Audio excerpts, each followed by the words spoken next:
Hello hi friends, ఎవరైతే నా channel కొత్తగా చూస్తున్నారో సబ్స్క్రైబ్ చేయండి. మన ఛానల్లో నేను ఇంతకుముందు ఒక 1 మంత్ బ్యాక్ ట్రాక్టర్ వీడియో పెట్టిన. ఆ ట్రాక్టర్ వీడియోకు మంచిగానే వ్యూస్ వచ్చినాయి. ఇప్పుడు ట్రాక్టరు క్లియర్ అయిపోయింది, రిజిస్ట్రేషన్ పని కూడా అయిపోయింది. మేము రిజిస్ట్రేషన్కు మొత్తం నాకు ఖర్చు వచ్చేసి ఒక 7,000ల రిజిస్ట్రేషన్ అయిపోయింది. నేను బండి మొత్తం ఇంప్లాయర్లు మన కేజీలతో సహా మన రిపేర్తో ఖర్చు వచ్చేసి 4,50,000 పడ్డది.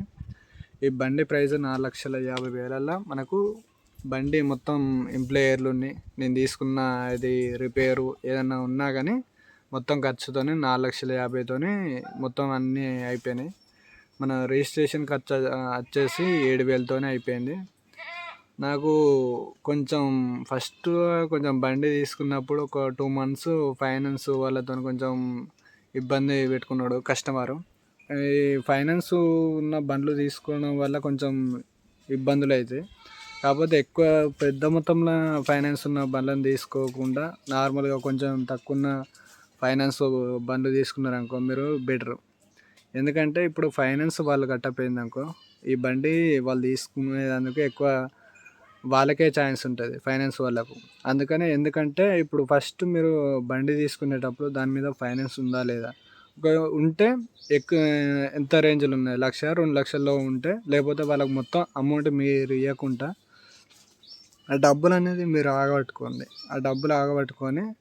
ఆ డబ్బులు మీరు అవి ఫైనాన్స్ క్లియర్ చేసినాక మీ డబ్బులు మొత్తం ఇచ్చేస్తా అని చెప్పేసి ఆ డబ్బులు ఒక 1 lakh కానీ 2 lakhs ఉంటే ఫైనాన్స్ ఉంటే తీసుకున్నా పర్లేదు. కానీ ఎక్కువ మొత్తంలో 3 lakhs 4 lakhs ఉంటే బండి ఇప్పుడు దాని వాల్యూని బట్టి బయట తీసుకునేటప్పుడు కొంచెం ఇబ్బంది అవుతుంది ఫైనాన్స్లతోని. ఏదైనా ఇప్పుడు ఆ క్యాండిడేట్ కూడా కొంచెం మనకు సెకండ్ హ్యాండ్ బండ్లు తీసుకుంటే బెటర్ ఆయన ఉండాలి. ఒకవేళ కొత్త బండి రోజులల్లో వాళ్ళు ఫైనాన్స్ కట్టరు, ఫోన్ చేస్తే ఫోన్ లిఫ్ట్ చేయరు, మీకు చాలా ఇబ్బందులు అవుతాయి. కాకపోతే నాకు ఒక 1 month 2 monthsలో కొంచెం ఫైనాన్స్ అంతా క్లియర్ అయిపోయింది.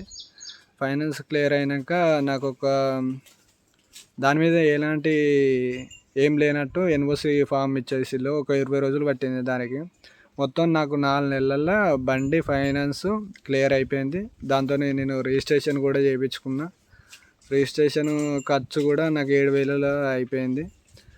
నాకు ఇంకా దీని మీద ఎలాంటి ఇష్యూ లేకుండా అయిపోయింది. కాకపోతే బండి తీసుకునేటప్పుడు కొంచెం సేఫ్టీలు మీరు చూసుకోండి.